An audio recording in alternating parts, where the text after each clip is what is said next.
seorang polisi di Polda Banten, yakni AKP Yan Hendra, sudah divonis bersalah melanggar kode etik karena melakukan tindakan yang bukan merupakan tugas pokok dan fungsi dari institusi kepolisian. Karena itu kami menghimbau juga kepada institusi kepolisian, para aparat penegak hukum, agar tidak menjadi kaki tangan oligarki, agar tidak menjadi kepanjangan tangan kepentingan oligarki Pik 2 yang terus melakukan kriminalisasi kepada rakyat kecil, yang selama ini rakyat kecil sudahlah cukup ditindas, dizalimi oleh oligarki. Jangan ditambah aparat penegak hukum yang harusnya menjadi pelindung, pelayan, dan pengayom masyarakat berubah menjadi alat kepentingan oligarki untuk melakukan penekanan terhadap oligarki Pik 2. Kalau ngomong mau jos-josan gitu ya, saya sendiri siap menjadi tukar gulingnya Pak Haji Fuad. Kalau seandainya terpaksa Pak Haji Fuad dipenjarakan, biar saya yang dipenjara. Saya siap itu. Karena ini adalah simbol perlawanan gitu. Jadi jangan menyangka ketika mengkriminalisasi Haji Fuad itu kemudian kami sebagai rakyat ini diam begitu saja, tidak. Haji Fuad Effendi Jarkasi dipersoalkan melalui orang lain yang kita bisa pahami bahwa motifnya ini adalah bagian dari penekanan agar tidak melakukan perjuangan dan perlawanan terhadap oligarki Pik 2. Karena sebelumnya juga seorang polisi di Polda Banten, yakni AKP Yan Hendra, sudah divonis bersalah melanggar kode etik karena melakukan tindakan yang bukan merupakan tugas pokok dan fungsi dari institusi kepolisian. Karena itu kami menghimbau juga kepada institusi kepolisian, para aparat penegak hukum, agar tidak menjadi kaki tangan oligarki, agar tidak menjadi kepanjangan tangan kepentingan oligarki Pik 2 yang terus melakukan kriminalisasi kepada rakyat kecil, yang selama ini rakyat kecil sudahlah cukup ditindas, dizalimi oleh oligarki. Jangan ditambah aparat penegak hukum yang harusnya menjadi pelindung, pelayan, dan pengayom masyarakat berubah menjadi alat kepentingan oligarki untuk melakukan penekanan terhadap oligarki Pik 2. Nah, kami nanti juga akan tegaskan secara lengkap oleh Pak Gufroni bahwa hari ini klien kami tidak bisa memenuhi panggilan karena kondisi sakit, dan akan ada upaya agar pemeriksaan dilakukan di kediaman klien kami, karena kami tahu bahwa hukum harus ditegakkan secara equal. Kita tahu bahwa pada kasus ijazah palsu, Saudara Joko Widodo juga meminta untuk diperiksa di Solo, bukan di Polda Metro Jaya, dan itu dipenuhi oleh Polda Metro Jaya. Maka akan sangat beralasan jika nantinya juga pemeriksaan Pak Haji Fuad Effendi Jarkasi tidak dilakukan di kepolisian, tapi di kediaman beliau karena kondisi kesehatan. Dan yang paling penting adalah ini adalah bagian lanjutan, karena kita tahu belum lama ini pemerintah telah melalui Satgas PKH penertiban kawasan hutan, telah menyegel kawasan hutan lindung di proyek Tropical Coastland seluas 1.601 hektar yang sebenarnya harusnya ditindaklanjuti dengan pengembalian fungsi kawasan hutan lindung, yakni dengan mengembalikan kawasan itu menjadi kawasan hutan mangrove, bukan menjadikan kawasan industri properti di Pik 2. Tapi alih-alih oligarki Pik 2 mentaati, menindaklanjuti penyegelan oleh Satgas PKH oleh pemerintahan Presiden Prabowo Subianto, khusus kami mendengar kabar bahwa Saudara Nono Sampono sedang bermanuver melalui otoritas kegubernuran di Provinsi Banten, melalui wakil gubernur, dengan mengajukan permohonan untuk melakukan pengelolaan kawasan hutan tersebut. Nah, ini adalah modus ketika pemerintahan pusat sudah memberikan sanksi, oligarki ini berusaha mencari perlindungan dari pemerintahan daerah, yakni dalam hal ini pemerintahan provinsi.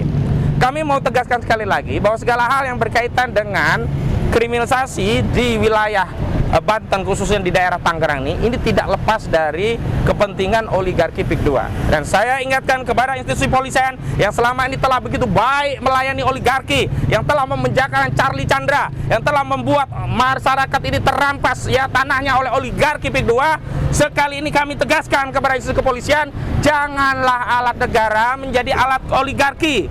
Janganlah alat negara dimanfaatkan untuk kepentingan oligarki. Jika kalian mendapatkan bayaran dari oligarki, ketahuilah bahwa rakyat lebih besar membayar kalian. Seragam kalian dibiayai oleh rakyat. Pangkat kalian semuanya, gaji itu dibiayai oleh rakyat. Karena itu tidak boleh ada satupun kehendak untuk menuruti, melayani kepentingan Aguan dan Antoni Salim di oligarki Pik 2 ini melalui tindakan-tindakan aparat penegak hukum dengan modus narasi penegakan hukum. Tapi sejatinya kami tegaskan bahwa apa yang dilakukan oleh kepolisian khususnya terhadap Bapak Haji Effendi Jakarsi ini adalah bagian dari upaya kriminalisasi. Apa itu kriminalisasi? Orang tidak melakukan tindakan kejahatan tapi dipaksa seolah-olah menjadi kejahatan, dilaporkan ke polisi, dan polisi kalau di kasus yang lain selalu menolak laporan dengan alasan tidak cukup bukti, dengan alasan ini akan menyebabkan ya kegentingan dan seterusnya. Tapi di kasus ini diterima karena ini sekali lagi mengkonfirmasi bahwa institusi kepolisian belum sepenuhnya lepas dari oligarki, atau bahkan kami tegaskan bahwa oligarki masih mengendalikan institusi kita, institusi kepolisian dicintai rakyat. Dan saya ingatkan kepada Presiden Prabowo Subianto, juga Kapolri Pak Listio Sigit Prabowo, ingat Pak Prabowo, hari ini presidennya bukan lagi saudara Joko Widodo, tetapi legasi kriminalisasi yang selama ini telah, sedang, dan selalu dilakukan oleh institusi kepolisian itu masih terus dipertahankan. Kami tidak ingin legasi ya kriminalisasi di era Jokowi ini menjadi warisan yang dianggap bagian pula jadi dari legasi saudara Prabowo Subianto selaku presiden. Itu pengantar dari saya. Selanjutnya dari koordinator advokat kami dari LBHP Muhammadiyah kepada Bapak Gufroni, kami persilahkan.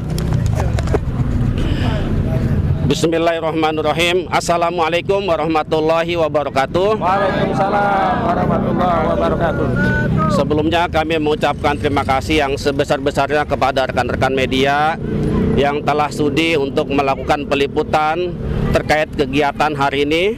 Dan kami juga berterima kasih kepada masyarakat yang sudah hadir di depan Polres Kota Tangerang, yang tidak bisa saya sebut satu persatu. Terima kasih atas dukungannya kepada klien kami, Bapak Haji Fuad Effendi Jakarsi.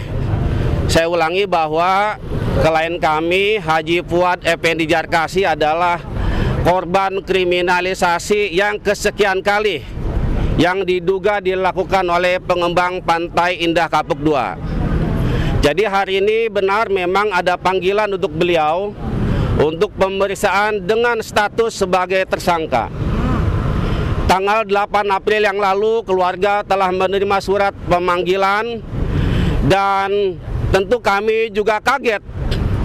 Ternyata kasus yang sudah lama, tahun 2019 itu ternyata naik. Bahkan Haji Fuad Effendi justru ditetapkan sebagai tersangka. Dan kasusnya sebetulnya adalah kasusnya terkait dengan masalah pinjaman modal.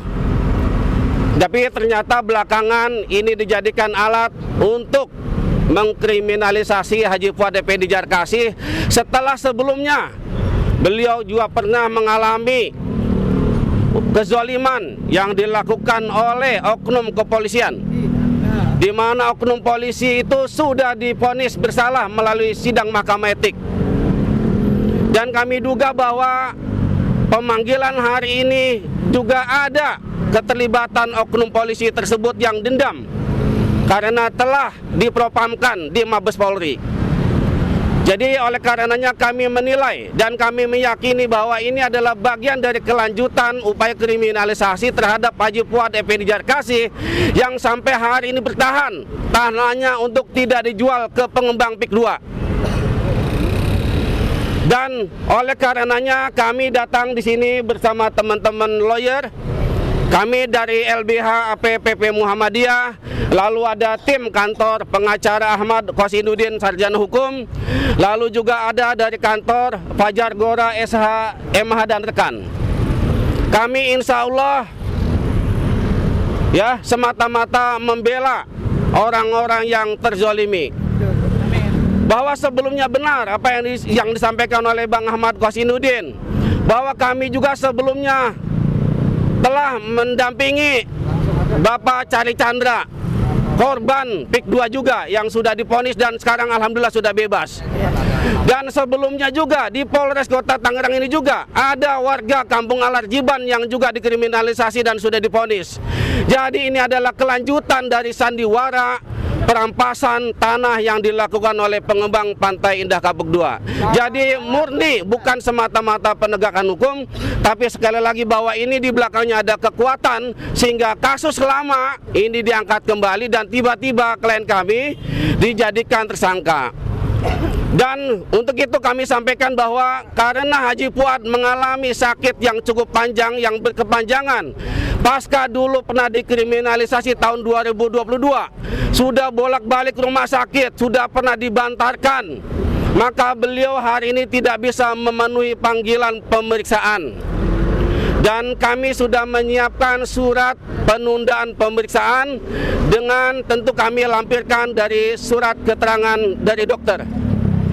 Dan itu yang pertama. Yang kedua adalah karena kami juga menilai bahwa penanganan kasus ini janggal, di mana SPDP itu tahun 2021, tapi surat perintah penyidikannya itu tahun 2026. Dan tentu kami menilai bahwa kasus ini sudah kadaluarsa. Dan oleh karenanya kami dalam hal ini juga akan menyampaikan surat permohonan gelar perkara khusus. Kami akan menyampaikan surat permohonan gelar perkara khusus kepada pengawas penyidik Polres Kota Tangerang. Dan adapun hal-hal yang lainnya, tentu kami akan mempertimbangkan segala upaya hukum yang tersedia. Opsi untuk mengajukan pra-peradilan itu pun menjadi salah satu opsi yang sedang kita pertimbangkan, dan termasuk langkah-langkah hukumnya. Jadi sementara itu dulu yang bisa kami sampaikan, nanti selebihnya kami akan ke dalam untuk menyerahkan surat permohonan penundaan pemeriksaan dan surat permohonan untuk diadakan gelar perkara khusus. Demikian dari saya, kurang lebihnya mohon maaf. Assalamualaikum warahmatullahi wabarakatuh. Assalamualaikum warahmatullahi wabarakatuh. Di samping saya ada Bang Safir Jalil, advokat hak asasi manusia yang juga selalu mengadvokasi kasus-kasus di PIK 2, termasuk kasus ijazah palsu Joko Widodo. Kepada beliau dipersilakan. Assalamualaikum warahmatullahi wabarakatuh. Waalaikumsalam. Rekan-rekan sekalian, warga masyarakat yang hadir, kami mengucapkan terima kasih atas kehadirannya. Pada hari ini tanggal 13 April 2026, sekali lagi kita datang kemari yang menghadapi perkara warga masyarakat Haji Fuad Effendi Zarkasih yang dalam usia 70 tahun pada saat ini masih dikriminalisasi. Nah, seperti kita ketahui, perkaranya sebenarnya sudah dimulai dari tahun 2019. Kemudian perkara ini kemudian muncul lagi pada kemarin tanggal 6 April 2026. Beliau dikeluarkan sprindiknya. Sedangkan SPDP-nya sudah ada sebelumnya tahun 2021. Jadi ini merupakan satu kejanggalan yang memang perlu kita luruskan dulu. Jadi sebelum yang bersangkutan ini diperiksa mestinya. Tapi dalam arti kita hari ini datang untuk proses undang-undang yang baru, Undang-Undang Nomor 1 Tahun 2023 tentang KUHP dan Undang-Undang Nomor 20 Tahun 2025 tentang KUHP. Pada undang-undang ini masalah hak asasi manusia betul-betul diperhatikan. Nah, katakanlah Pak Haji Fuad Effendi Zarkasih udah 72 tahun, ujuk-ujuk 6 April 2026 sprindiknya dikeluarkan. 2 hari kemudian sudah ditersangkakan. Ini luar biasa dahsyatnya ini bagi kita warga masyarakat. Orang sudah setua itu, yang memang sudah uzur juga, yang sekarang juga sakit, itu diperlakukan sewenang-wenang oleh aparat penegak hukum di sini. Tentunya kami sebagai sesama aparat penegak hukum, kita sebagai penasihat hukum, nanti juga kita akan menghadapi penyidik yang juga penegak hukum, kemudian juga nanti ada penuntut. Kita akan berbicara lebih jauh mengenai undang-undang yang baru ini. Jangan sampai tujuan dari negara membuat undang-undang yang baru untuk menjaga hak-hak manusia yang ada di Indonesia ini tidak tercapai. Jadi dalam proses ini insya Allah nanti kita akan berketemu sama penyidik, akan kita bicarakan. Setelah kita bicara nanti mungkin kita akan sampaikan lagi kelanjutannya. Terima kasih. Assalamualaikum warahmatullahi wabarakatuh. Baik, saya tegaskan bahwa perjuangan ini bukan untuk dan atas nama Pak Haji Fuad Effendi Zarkasih, tapi ini untuk seluruh korban PIK 2, untuk seluruh rakyat Banten yang dizalimi. Karena itu ada satu aktivis Banten yang memang dulu ya kita kenal dengan kasus pagar laut, kepada Pak Khalid Fikdar dipersilakan untuk menyampaikan dukungannya untuk Pak Haji Fuad. Silakan. Assalamualaikum warahmatullahi wabarakatuh. Waalaikumsalam. Keselamatan, kesejahteraan semoga selalu terjadi kepada seluruh rakyat Banten khususnya dan umumnya seluruh rakyat Indonesia. Hari ini saya di sini adalah sebagai support mental atau moral kepada keluarga besar Pak Haji Fuad. Bagaimanapun persoalan Pak Haji Fuad ini udah sering saya katakan ke kawan-kawan, ini bukan hanya semata-mata persoalan Haji Fuad saja, tapi ini persoalan seluruh rakyat Banten dan umumnya seluruh rakyat Indonesia. Karena rakyat Banten, rakyat Indonesia tidak ingin selalu saja sebagai rakyat hanya dijadikan bantalan. Maksud bantalan di sini adalah kami sebagai rakyat jangan hanya dijadikan eksploitasi saja. Masa iya tanah-tanah kami dirampas, laut kami dirampas? Ini kan ngomong kedaulatan gitu kan. Kemudian ketika ada tokoh yang juga menolak, malah justru mau dikriminalisasi. Artinya saya tegaskan kepada halayak publik, ketika terjadi kepada Pak Haji Fuad mengkriminalisasi bukan hanya Haji Fuad tapi seluruh korban PIK2 ini, maka saya akan katakan ini adalah persoalan semua rakyat, persoalan rakyat Banten dan persoalan rakyat Indonesia. Jadi jujur saja, kalau ngomong mau jos-josan gitu ya, saya sendiri siap menjadi tukar gulingnya Pak Haji Fuad. Kalau seandainya terpaksa Pak Haji Fuad dipenjarakan, biar saya yang dipenjara. Saya siap itu. Karena ini adalah simbol perlawanan gitu. Jadi jangan menyangka ketika mengkriminalisasi Haji Fuad itu kemudian kami sebagai rakyat ini diam begitu saja, tidak. Bila perlu saya bikin tenda di Polres Tangerang ini jika masalah ini tidak selesai terus. Jadi kami mohon kepada seluruh rakyat Banten yang melihat konferensi pers saat ini adalah simbol perlawanan. Persoalan PIK2 ini persoalan seluruh rakyat Banten, bukan hanya persoalan Haji Fuad saja. Bisa jadi Khalid juga besok bisa dikriminalisasi. Bisa jadi teman-teman yang lain juga bisa dikriminalisasi. Lalu kemudian kalau selalu seperti itu, di mana letak fungsi negara pada saat ini? Betul. Jika negara kemudian tidak menunjukkan fungsinya sebagai pengelola negara kepada rakyatnya, masa iya kami harus bikin pemberontakan melawan negara? Kan nggak boleh begitu. Tapi kalau memang selalu saja saya sebagai rakyat terlalu ditindas terus, ya ini menjadi hukum alam, sunatullah.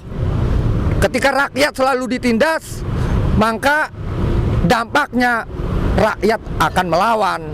Itu. Terima kasih. Assalamualaikum warahmatullahi wabarakatuh. Assalamualaikum warahmatullahi wabarakatuh. Baik, selanjutnya dari perwakilan Kampung Encele ada? Cukup. Cukup ya udah. Haji Usman.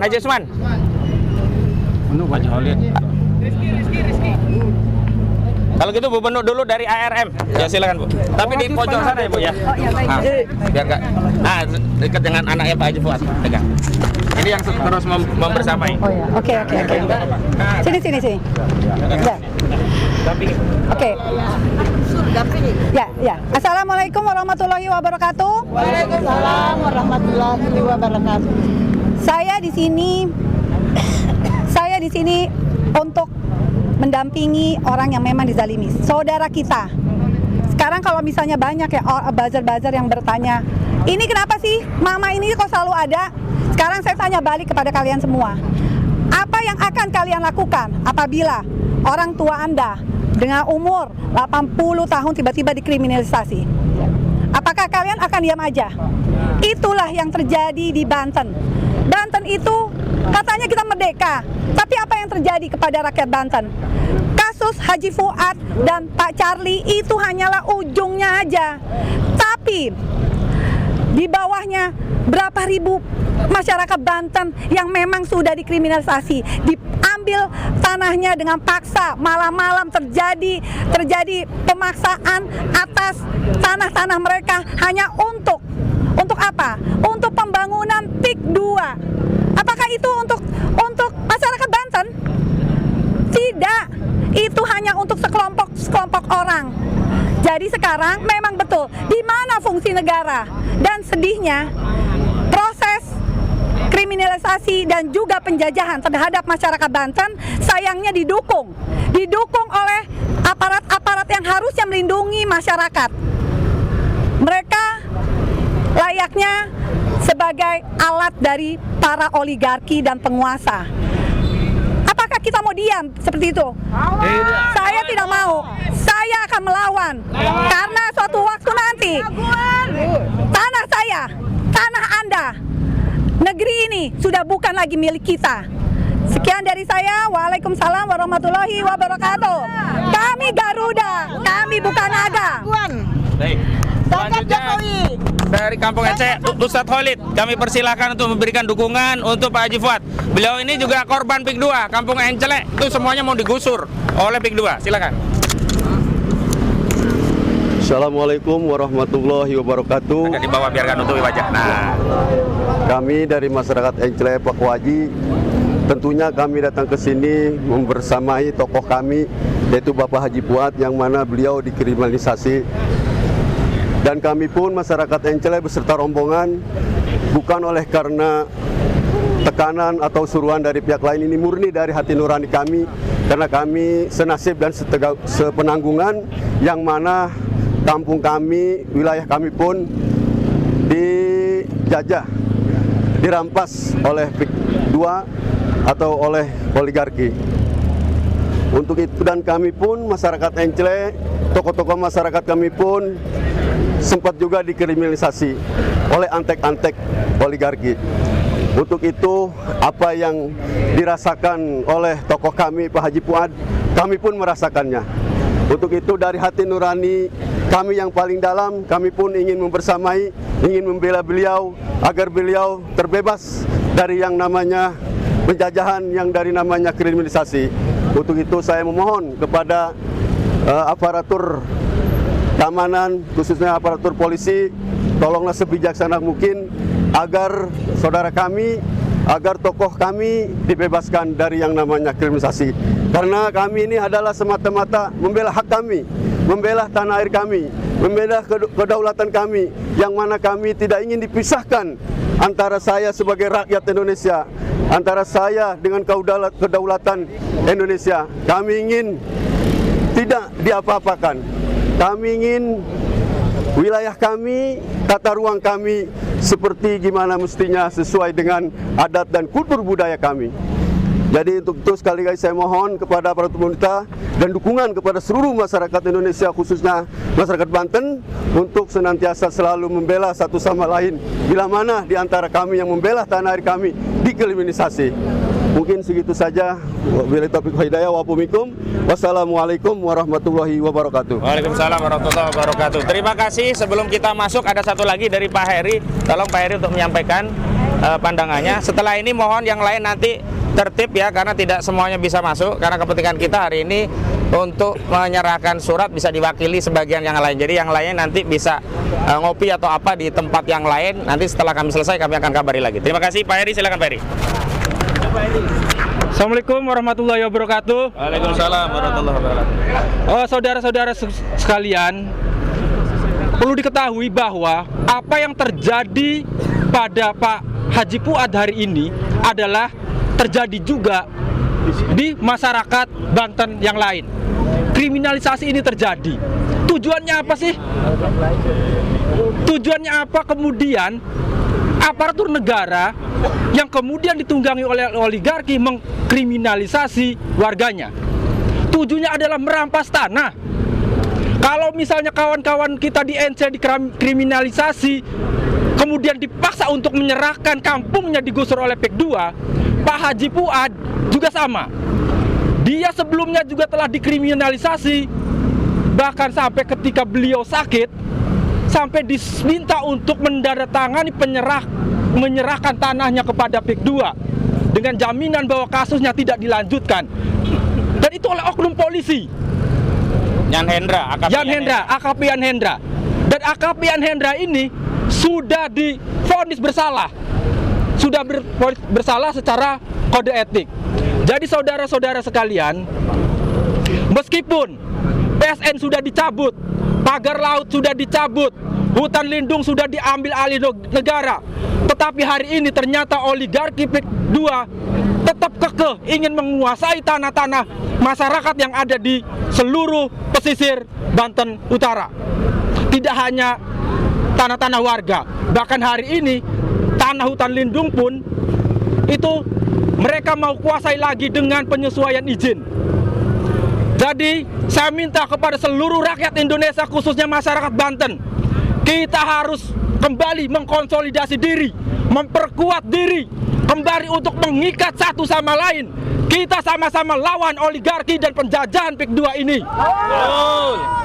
Hari ini atau nanti kita tunjukkan bahwa masyarakat Banten, masyarakat Indonesia tidak akan pernah diam dengan penjajahan yang ada di wilayah Banten. Terima kasih. Wassalamualaikum warahmatullahi wabarakatuh. Assalamualaikum warahmatullahi wabarakatuh. Cukup ya? Oke, terima kasih rekan-rekan media telah menghadiri undangan jumpa pers sebelum penyerahan surat. Selanjutnya kami mohon izin untuk melanjutkan agenda menyerahkan surat ke penyidik dan dipimpin oleh Pak Gufroni. Terima kasih, saya kembalikan.